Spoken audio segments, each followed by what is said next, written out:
Walter woke up at 3:12 in the morning because of a sound he could no longer ignore. Beside him, Evelyn was snoring softly. Not loudly, not dramatically, just enough to sound like an old refrigerator trying to survive another winter. Walter stared at the ceiling. 1 year married, he thought. And suddenly, she sounds like a lawnmower. He adjusted his pillow. His shoulder hurt. Everything hurt a little at that hour. Beside him, Evelyn suddenly stopped breathing. Walter turned his head immediately. The room became still. He waited. Then, a long snore filled the darkness again. Walter closed his eyes. "Good," he whispered. And a few seconds later, "You terrifying woman." They had been married for 1 year. Walter was 92. Evelyn was 94. Most people at the retirement home still talked about them as if they were teenagers. "Oh, the newlyweds are here. Careful, they'll start kissing again. Get a room." The jokes were always terrible. Evelyn loved them. Walter pretended not to. They met in the reading room 3 years earlier. Walter had been quietly reading a newspaper when Evelyn sat beside him and said, "You look like a man who complains about soup." Walter lowered the newspaper. "I do. When it deserves it." She smiled immediately. That was the beginning. The first year of marriage had been surprisingly busy. There were dinners, movies, small trips in elevators that felt strangely romantic. Arguments about blankets. Once, Evelyn held his hand during bingo night. Walter missed 3 numbers because of it. For several months, they behaved like people who had forgotten their age on purpose. But now the honeymoon feeling had started to fade. Not disappear. Just settle down into something quieter, more ordinary, and strangely, more frightening. "Walter, "What? you used my toothbrush again." No, I didn't. "You did. How would you know?" Because mine tastes like your awful mint toothpaste." Walter looked up from his tea.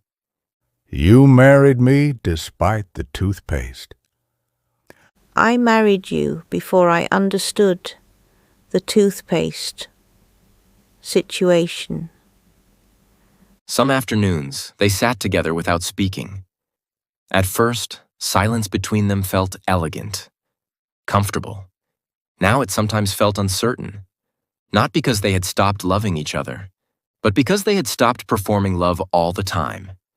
There were fewer dramatic smiles now, fewer long looks. Real life had quietly entered the room. Walter secretly missed the performance. He suspected Evelyn did too. One evening, Evelyn returned from downstairs looking unusually cheerful. "How was bingo?" "Oh, Harold was there." Walter nodded slowly. "Harold. Recently widowed, still wearing too much cologne. Evelyn noticed the expression immediately. "Are you jealous?" At my age? That would be embarrassing." "You are jealous."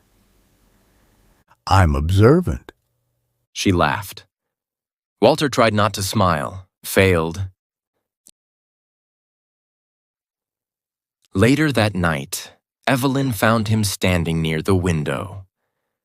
The rain outside moved slowly down the glass. "What are you thinking about?" Walter took a moment before answering.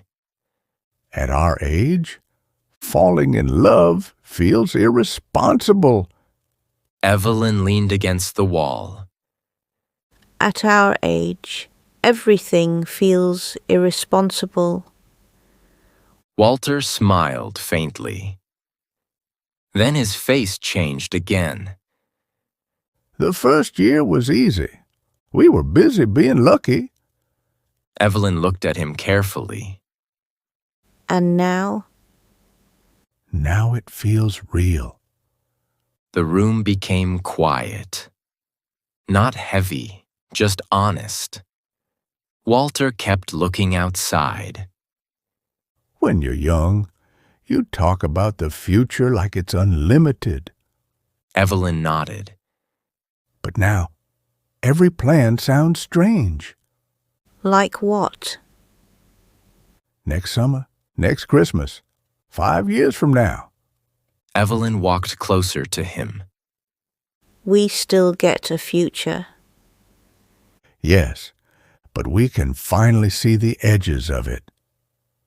A few days later, Evelyn began talking excitedly about their paper anniversary. Walter tried to avoid the subject completely. Maybe we should invite people.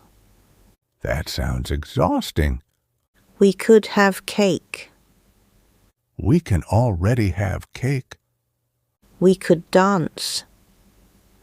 Walter looked horrified. At 92? You danced with me last year. That was before my knees declared independence. But the truth was simpler. Walter was afraid of the anniversary. Not because of marriage, because of time. 1 year suddenly sounded important. Important things could end. That thought stayed with him more often now. Sometimes while brushing his teeth. Sometimes while watching Evelyn sleep in her chair. Sometimes while waiting for her to come back from the nurse's office. Love had returned to his life very late, which meant losing it no longer felt theoretical. On the morning of their anniversary, Walter woke up before sunrise. Evelyn was still asleep. Soft gray light filled the room. For a long moment, he simply watched her breathe. Then Evelyn opened one eye. That's either romantic or deeply concerning. Walter smiled. Happy anniversary. She sat up slowly and handed him a folded piece of paper. Walter frowned. What's this? Your gift. He opened it carefully. At the top, written in blue ink, were the words, "To-do list." Underneath, only 4 things were written. Eat cake, complain less, hold hands more, stay alive. Walter stared at the paper for several seconds. Then he laughed. A real laugh. The kind that arrived unexpectedly. Evelyn watched him quietly. We don't need many plans anymore. Just good ones. Walter looked down at the list again. Then he reached for a pen. What are you adding? Walter wrote one more line.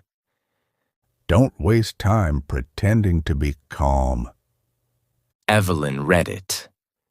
Then she took his hand.